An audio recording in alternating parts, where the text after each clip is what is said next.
बस एक health emergency और मिडिल क्लास गरीबी रेखा के नीचे। ये सब होता था पुराने भारत में। ये नया भारत है और पुराने का क्या हुआ मत पूछिए। शायद पुराने भारत का नए भारत से आधार लिंक नहीं हो पाया या एफआईआर में नाम काट दिया गया। लेकिन ये नए भारत वाली सरकार ने एक आम आदमी के हेल्थ का खर्चा बहुत नीचे ला दिया है। मतलब अभी आपको नहीं पता चलेगा, लेकिन एक दिन एक डायरेक्टर आएगा जो ऐसी फिल्म बनाएगा जिसमें ये मास्टर स्ट्रोक दिखाया जाएगा।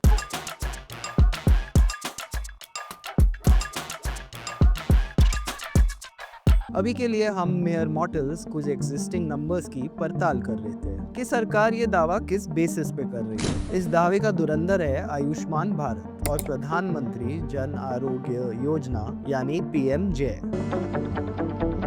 World's largest health insurance scheme, Pradhan Mantri Jan Arogya Scheme, ensures cashless care, nationwide hospital access, and support for the poor, elderly, and vulnerable. Ayushman Bharat ने ही सरकार के मुताबिक हमारी जेब कटने से बचाई है और out of pocket expenditure on health care बहुत कम कर दिया है। और अब ये आउट ऑफ पॉकेट एक्सपेंडिचर क्या होता है जरा जानिए। जो आम लोग अपनी जेब से खर्च करते हैं, सीधा सीधा यही मतलब है। ऐसा नहीं कि नाम है एस्पिरेंट और मतलब है बेरोजगार। बिस्कुट खाओ। अब सरकार हमें बता रही है क्योंकि उन्होंने पब्लिक एक्सपेंडिचर अपनी तरफ से बढ़ा लिया है हेल्थ को लेकर, तो लोगों का हेल्थ केयर पर अपनी जेब से जो खर्चा था वो कम हो गया है। सबसे पहले हम इस बात पे डिस्कस करते हैं कि कौन कौन से तरीके हैं हेल्थ केयर को फाइनेंस करने के। भारत में हेल्थ केयर एक्सपेंडिचर में सबसे बड़ा हिस्सा out of pocket expenditure bye house hold का है, यानी ओओपी। उसके अलावा है पब्लिक स्पेंडिंग। अब पब्लिक स्पेंडिंग एक बहुत बड़ा अम्ब्रेला टर्म हो जाता है। अगर संबित पात्रा टाइप कोई डोरेमोन हमें देख रहा हो तो उनके लिए बता दूं, पब्लिक स्पेंडिंग का मतलब सरकार द्वारा पब्लिक पर किया गया खर्च, ना कि पब्लिक द्वारा किया गया खर्च। रोम में राम और ऑस्ट्रेलिया में अस्त्रालय ढूंढ लेने वाले कहीं भी कोई भी मतलब निकाल सकते हैं, इसीलिए बता देना ठीक रहता है। तो अब देखते हैं गवर्नमेंट कैसे करती है हेल्थ केयर पर स्पेंड। आपकी स्वास्थ्य की सुविधाओं को सब्सिडाइज करके या फिर मुफ्त इलाज के जरिए। बजट का एक हिस्सा भी इसके लिए एलोकेट किया जाता है। इसके अलावा इंश्योरेंस के थ्रू भी सरकार आपका हेल्थ केयर एक्सपेंडिचर बांट लेती है और यही इनका दावा है कि आयुष्मान भारत के पीएमजे की इंश्योरेंस स्कीम के कारण एक आम इंसान का आउट ऑफ पॉकेट एक्सपेंडिचर कम हुआ है। The scheme provides health cover of rupees 5 lakh per family per year for secondary and tertiary care hospitalization to approximately 55 crore beneficiaries. Biscuit खाओ। लेकिन हमें ये नहीं भूलना चाहिए, इंश्योरेंस से आप बस हॉस्पिटलाइज हो सकते हैं। डायग्नोसिस हो या दवाई या दोबारा इलाज और कोई और जरूरत, वो इस स्कीम में कवर्ड नहीं है और ये खर्च आपको ही देना पड़ेगा। अब इंश्योरेंस के बारे में तो आप जानते ही हैं। प्रीमियम भरते रहो और हर दूसरी सुविधा के लिए एक नया प्रीमियम सब्सक्रिप्शन लो। अब पीएमजे में हम प्रीमियम तो नहीं भरते, पर ये हमारे टैक्स के पैसों से ही चल रहा है। एम्प्लॉय स्टेट इंश्योरेंस यानी ईएसआई और सेंट्रल गवर्नमेंट हेल्थ स्कीम यानी सीजीएचएस जैसे सोशल इंश्योरेंस भी हेल्थ कॉस्ट को कवर करते हैं, पर ये स्कीम बहुत कम लोगों के पास होती है। इन सब के बीच आज भी out of pocket expenditure health care खर्च का सबसे प्रेडोमिनेंट मोड है। अब इस तरह के ओपी बेस्ड सिस्टम में जब भी आपके परिवार में कोई बीमार हो, या तो हम हमारी सेविंग्स खत्म कर देते हैं, एसेट्स बेच देते हैं, सोना गिरवी रख लेते हैं या किसी से कर्ज ले लेते हैं ताकि हेल्थ केयर का खर्चा निकल जाए। पब्लिक हेल्थ केयर की हालत इतनी खराब है कि उसे खुद अस्पताल में भर्ती होना पड़ जाए। अब बीमार से ही क्या इलाज करवाएं? तरस खाकर लोग कोई गवर्नमेंट हॉस्पिटल पर बोझ नहीं बनना चाहते। लोगों को मजबूरन प्राइवेट का दरवाजा ही खटखटाना पड़ता है और प्राइवेट में तो हर चीज का अपना रेट कार्ड है। लेकिन पब्लिक हॉस्पिटल का हाल देखकर प्राइवेट में लोग 4 से 6 गुना ज्यादा पैसे देकर इलाज अपना करा रहे हैं। 2017-18 के नेशनल सैंपल सर्वे यानी एनएसएस के हेल्थ सर्वे के मुताबिक करीब हर 3 में से 2 पेशेंट प्राइवेट हॉस्पिटल्स को ही प्रेफर करते हैं। हॉस्पिटल्स, डॉक्टर्स, क्लिनिक, सबकी पसंद प्राइवेट। इंटरेस्टिंग बात यह है कि अमीर हो या गरीब, हर तबके के लोग प्राइवेट में ही इलाज कराने को हेल्दी समझते हैं। जब सरकार ही हर मामले में पब्लिक को छोड़कर अपने प्राइवेट साथियों को चुनती है, जनता के पास और ऑप्शन क्या है? सबसे गरीब भारतीय जिनका मंथली पर कैपिटा एक्सपेंडिचर 1250 रुपए से भी कम है, उनमें से भी 65% लोग प्राइवेट फैसिलिटीज को अपने लिए बेहतर मानते हैं। ये हाल तब है जब पब्लिक और प्राइवेट के एवरेज कॉस्ट में जमीन आसमान का फर्क है। पर हॉस्पिटलाइजेशन जहां प्राइवेट हॉस्पिटल्स में लगभग 27,000 से 40,000 तक का खर्चा आता है, यहीं सरकारी हॉस्पिटल में एवरेज कॉस्ट 4 से 5,000 तक ही है। लेकिन अपनी और अपनों की जान बचाने के लिए लोग पेट काट कर पैसे भर रहे हैं। हर जगह यही हाल क्यों है? सरकारी स्कूल की पढ़ाई हो या सरकार की पुलिस, हम हमेशा प्राइवेट गुंडों के पास जाना क्यों प्रेफर करते हैं? अब अगर इतने सारे लोगों के बीच प्राइवेट की डिमांड है तो वो इस डेस्परेशन का फायदा भी उठाएंगे, दाम और बढ़ाएंगे। सरकार ही प्राइवेट हॉस्पिटल का स्टैंडर्ड सेट करती है। आपने अभी रिसेंटली इंडिगो वाले मामले में देखा ही होगा। अगर गवर्नमेंट इनविजिबल हो जाए तो प्राइवेट इनविंसिबल हो जाता है, और जब विकल्प प्राइवेट और पब्लिक का नहीं, जीवन और मौत का हो, तो प्राइवेट को कौन हराए? नोम चॉम्स्की ने हमें बताया है कि जानबूझकर सरकारी सुविधाओं को खस्ता हाल किया जाता है ताकि प्राइवेट आपसे वसूल पाए और सरकार उनसे। वाह क्या सीन है,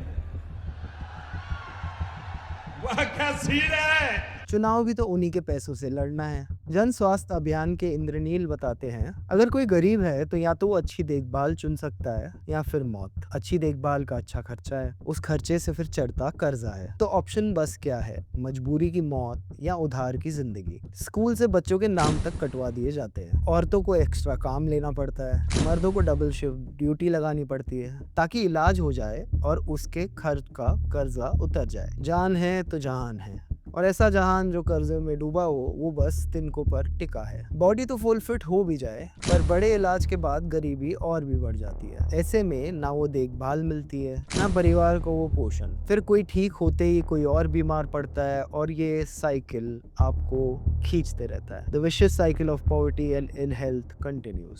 सालाना करीब 5.5 करोड़ इंडियन बीमारी के बिल्स भरने की वजह से गरीबी में ढकेल दिए जाते हैं। डेट ट्रैप में फंसने का एक बहुत बड़ा रीजन यही है। लोग उधार ले लेकर इलाज करवाते हैं और फिर कर्जे के दलदल में धंसते चले जाते हैं। मजबूरी में मोल भाव क्या ही करें, किसी भी शर्त पे, कैसे भी इंटरेस्ट रेट पे बस पैसे मिल जाए ताकि जान बचाई जा सके। जान बच तो जाती है पर जान छूटती नहीं। अपेरेंटली सरकार ने सब आउट ऑफ पॉकेट एक्सपेंडिचर कम कर दिया है। आइए इस झांसे को भी झुटलाते हैं। भारत के नेशनल हेल्थ अकाउंट्स NHA के एस्टिमेट्स एक डिक्लाइनिंग ट्रेंड तो जरूर दिखाते हैं, जहां टोटल हेल्थ एक्सपेंडिचर और GDP में OPE का हिस्सा कम होता जा रहा है। और इस गिरावट का ताज गवर्नमेंट की नई पॉलिसीज और स्कीम्स को पहनाने के लिए लोग रेडी हैं। पर अगर बात इस सरकार और आंकड़ों की हो तो हमें 10 बार क्रॉस चेक कर लेना चाहिए, क्योंकि ये सरकार उस गली क्रिकेट टीम की तरह है जो हर बार अपना स्कोर बढ़ाकर बताती है। NHA डेटा हमें ये दिखाता है कि आउट ऑफ पॉकेट स्पेंडिंग 2013-14 में 64% से 2017-18 में 49% हुई। उसके बाद नए नंबर्स तो आए पर कोई सर्वे नहीं। बस 2017-18 का ये डेटा इन्फ्लेशन के अगेंस्ट एडजस्ट करके हमें बार बार बताया गया। अब इसी मेथड से इन्होंने कहा कि 21-22 में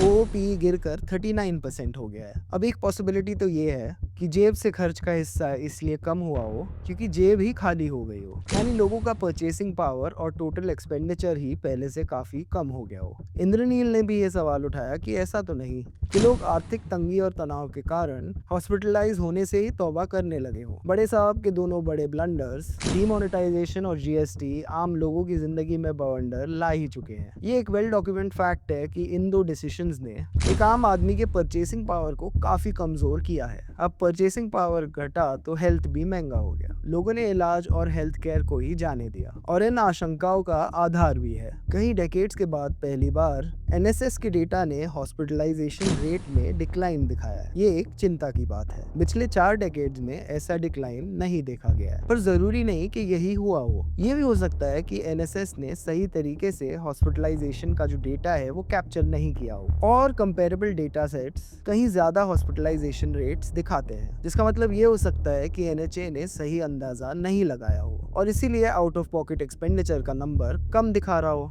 और अब इस दिखावे को सरकार की उपलब्धि बनाकर उत्सव मना रहे हो। हर आपदा का इवेंट और झूठ का जश्न बना देने वाले ऐसा करे तो इसमें कोई हैरानी नहीं है। यहाँ भी आंकड़ों का खेल दिखता है, पर हमें इसी खेल को तो खोलना है। इसीलिए सावधानी से इनके सभी आंकड़ों का आकलन करना चाहिए। चुनाव हो या चुनाव के बाद के नतीजे, इन्हें नंबर गेम खेलना बहुत अच्छे से आता है। वैसे भी ज्यादा डेटा ये ना ही रिलीज करते हैं, ना ही डेटा सर्वेस कैरी आउट करने किसी और को देते हैं। तो यहाँ पे हमारे पास आंकड़े कम है, पर अगर हम इन्हें पूरे फोकस के साथ देखें तो बड़ी बातें हमें पता चलती है। Centre for monitoring Indian economy CMI PMIE के कंज्यूमर पिरामिड हाउस होल्ड सर्वे से इससे पता चलता है कि 2014 से 2017-18 के बीच OP काफी बड़ा है, जो NHA के क्लेम से एकदम उल्टा है। क्या ये दो एजेंसीज आपस में बात ही नहीं करते? चलिए, ये लोग तो अपना डेटा नहीं मिलाते, पर हमें मिला लेना चाहिए। इसीलिए एक और सोर्स देखते हैं। हेल्थ स्पेंडिंग पर डेटा का एक नया सोर्स है, कंज्यूमर एक्सपेंडिचर सर्वे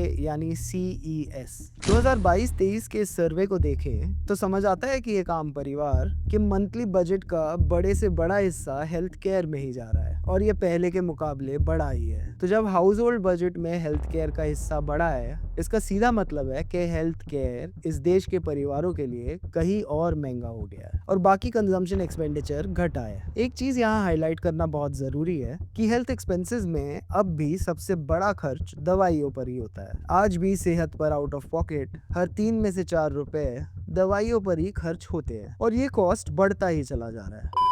अब बात करते हैं सरकार के खर्च के दावों की, यानी public spending on health care की। इकोनॉमिक सर्वे 2024-25 के मुताबिक टोटल हेल्थ एक्सपेंडिचर में गवर्नमेंट का शेयर फाइनेंशियल ईयर 2015 में 29% से बढ़कर 2022 में 48% तक आया है। तो सरकार तो खर्च कर रही है, पर केंद्र की सरकार या राज्यों की सरकार, आइए देखते हैं। जहां स्टेट्स लगभग 58% का शेयर देते हैं, गवर्नमेंट हेल्थ केयर एक्सपेंडिचर्स में यूनियन का शेयर है करीब 42%। सवाल ये भी है कि विश्व गुरु बनने का ख्वाब दिखाने वाले हमें बाकी देशों की तुलना में इस मामले में कहां पहुंचा पाए हैं। ये तो करंट हेल्थ एक्सपेंडिचर में आउट ऑफ पॉकेट एक्सपेंस का हाईएस्ट हिस्सा भारत का ही है, लेकिन पब्लिक स्पेंडिंग में ये कहानी उल्टी पड़ जाती है, और पब्लिक हेल्थ पर हम सबसे कम सरकारी खर्चा करने वाले देशों में आ जाते हैं। यानी कि आम इंसान का अपने जेब से खर्चा हेल्थ पर हाईएस्ट है, पर उसी आम इंसान पर सरकार द्वारा खर्च किया गया हिस्सा सबसे कम। G20 का इतना ढोल पीटा जाता है, मंडपम में जाने के लिए अंड बंड खर्चे किए जाते हैं, उल्टे सीधे रास्ते बना दिए जाते हैं, मगर उन्हीं G20 के देशों में public spending in health care में हमारा स्थान सबसे नीचे आता है। 55 लो मिडिल इनकम कंट्रीज में से हम नीचे से 10वें नंबर यानी 46th पोजीशन पर है। ये पोजीशन GDP के % के हिसाब से दिया जाता है, और ये स्थान हमें वर्ल्ड हेल्थ ऑर्गेनाइजेशन में 2021 में दिया था। डेटा का सोर्स, साल और उसका क्राइटेरिया सब देना पड़ता है। हम कोई सरकार थोड़ी है, सरकारों को तो डेटा न देने की भी सुविधा है। ना हमें ये सरकार की सुविधा मिलती है, ना ही ढंग की कोई सरकारी सुविधा। खर्चा बढ़ता भी है तो डेसिमल्स में ही डोलता रहता है, और आज भी हमारी सरकार GDP का सिर्फ 1.9% हेल्थ पर खर्च कर रही है। बाकी देशों के मुकाबले हम गुरु तो छोड़िए, शुरू भी नहीं हुए हैं। खत्म, bye bye, tata, goodbye. लेकिन यही खर्च अगर आप सिर्फ सरकार द्वारा फंड की जाने वाली इंश्योरेंस स्कीम्स पर देखेंगे, तो हमने गवर्नमेंट फंडेड हेल्थ इंश्योरेंसेस पर सरकार के खर्च में एक स्टेडी ग्रोथ देखा है। यही कारण है कि PMJ को सरकार एक बड़ा प्रचार मानती है, लेकिन लगातार एलोकेशन के बावजूद इस स्कीम का एक बड़ा हिस्सा इस्तेमाल ही नहीं हो पाता। रिसेंट ईयर्स में सेंट्रल हेल्थ बजट का 1% से भी ज्यादा हिस्सा अकेले PMJ को एलोकेट हुआ है। PM की जय करनी है तो PMJ को ही देना पड़ेगा। इसका मतलब ये है कि हमारे टैक्स का पैसा ज्यादातर हॉस्पिटल बिल्स रीएम्बर्स करने में या उसका ही इंश्योरेंस प्रीमियम भरने में इस्तेमाल हो रहा है। लेकिन यहाँ ज्यादा इम्पोर्टेंट ये जानना है कि कहाँ नहीं हो रहा है। सरकारी अस्पताल, प्राइवेट हेल्थ सेंटर्स, मुफ्त दवाइयाँ या डायग्नोसिस, इन सब सुविधाओं को और दुरुस्त किया जा सकता था, पर ये ना करके सरकार बीमा का सिनेमा दिखा रही है। मैंने पहले ही बताया कि ज्यादातर इंश्योरेंस केवल अस्पताल में भर्ती का ही खर्चा उठाते हैं, ना OPD विजिट्स, ना दवाइयाँ, ना टेस्ट। ऐसे में आम परिवारों के इलाज के खर्च का बोझ कम नहीं हो पाता। नतीजा ये होता है कि सरकारी स्वास्थ्य सेवाएं और सिस्टम बेहतर बनाने के लिए फंड मिलते ही नहीं है। फिर बीमा का कीमा खाइए और अपने दवा पानी का आउट ऑफ पॉकेट कॉस्ट खुद उठाइए। अगर वाकई पब्लिक बीमा स्कीम से लोगों की जेब कटने से बचती, तो जो अमाउंट हॉस्पिटल्स में आम लोग दे रहे हैं वो नीचे गया होता, मगर हुआ इसके ठीक उल्टा है। 75th राउंड का NSS डेटा दिखाता है कि अस्पताल में भर्ती होने की फीस ऊपर ही गई है, खास तौर पर प्राइवेट हॉस्पिटल्स में। जब इंश्योरेंस का अश्योरेंस हो, तब मुफ्त सुविधाएं देने का प्रेशर कौन लिए? तभी आज फ्री हेल्थ केयर कम से कम दी जाती है। जब तक जेब में पैसा है तभी तक साहब पूछते हैं कैसा है। अगर मान ले कि खर्च कम हुआ भी है तो उसका सबसे बड़ा कारण होगा सरकारी अस्पताल का पूरा इस्तेमाल। जहाँ जरूरत है वहाँ तो कोई पूछता नहीं, लेकिन publicly funded health insurance coverage के नाम पे बेमतलब की चीजें भी केयर बताकर लोगों को चिपका दी जाती है। नेशनल फैमिली हेल्थ सर्वे 5 पता चलता है कि प्राइवेट हॉस्पिटल्स में कहीं ज्यादा सी सेक्शंस हो रहे हैं। अगर इंश्योरेंस ना हो तो इन अस्पतालों में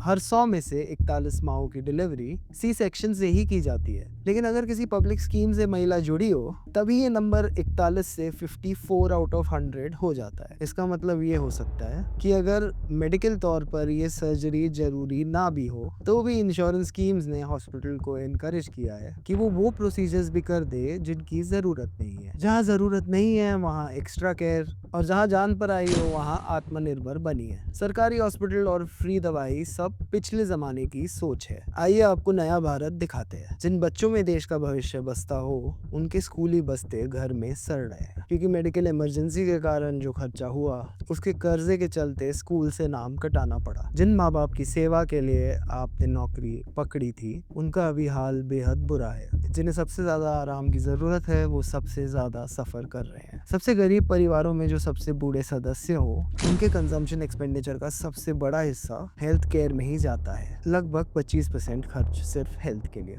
रूरल इंडिया में यही आंकड़ा आ जाता है 20%। बुजुर्ग मर्दों में देखा जाए तो 18%, और वहीं दूसरी मार्जिनलाइज कम्युनिटीज जैसे एससी कम्युनिटीज का खर्च आ जाता है 22%। लगभग 47% बुजुर्ग ऐसे घरों में रहते हैं जहां परिवार के मंथली खर्च का 10% हिस्सा स्वास्थ्य में ही लग जाता है, और अराउंड 14% एल्डरली ऐसे घरों में है जहां हेल्थ एक्सपेंसेस का टोटल एक्सपेंडिचर यहाँ हिस्सा 40% से भी ज्यादा होता है। मार्जिनलाइज कम्युनिटी से आने वाले लोगों का ये लोग क्या हाल करते हैं आप लोग जानते ही हैं। एक रिसेंट आरटीआई रिपोर्ट हमें बताती है प्राइवेट हॉस्पिटल्स में भर्ती होकर पीएमजे का लाभ उठाने वालों में केवल 4% ही लोग दलित समाज से आते हैं, जबकि एसटी समाज से केवल 1.6%। सीएजी की रिपोर्ट ने पीएमजे में भ्रष्टाचार भी पाया है। डुप्लीकेट लाभार्थी, एक ही नाम के कई कार्ड्स, गलत सलत प्रोसीजर्स इत्यादि। सीएजी ने यह भी पाया कि कई जगहों पर कार्ड होने के बावजूद अस्पताल देखभाल से पल्ला झाड़ लेते हैं। लगभग 1.5 लाख पीएमजे आईडीज, करीब 5000 अकाउंट्स का आधार नंबर गलत पाया गया, और लगभग 7.5 लाख लाभार्थी। अगर यहाँ पे मेरी कोई चूक हो तो इसे फैक्ट चेक करके सरकार सही आंकड़ा बता दे, मगर ये मोबाइल नंबर किसका है ये देखना इंटरेस्टिंग होगा। अब हेल्थ तो वेल्थ भरोसे है या फिर भगवान भरोसे। मेरी तो एक ही प्रार्थना है कि आप जुग जुग जियो। सरकारी सुविधाओं को ठीक करने के बजाय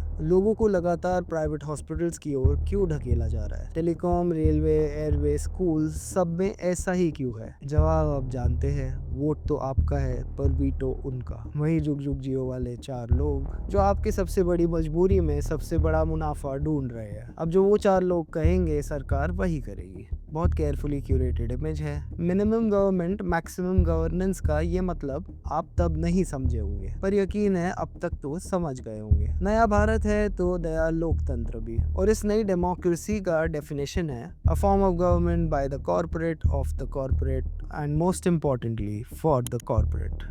जनहित में जारी।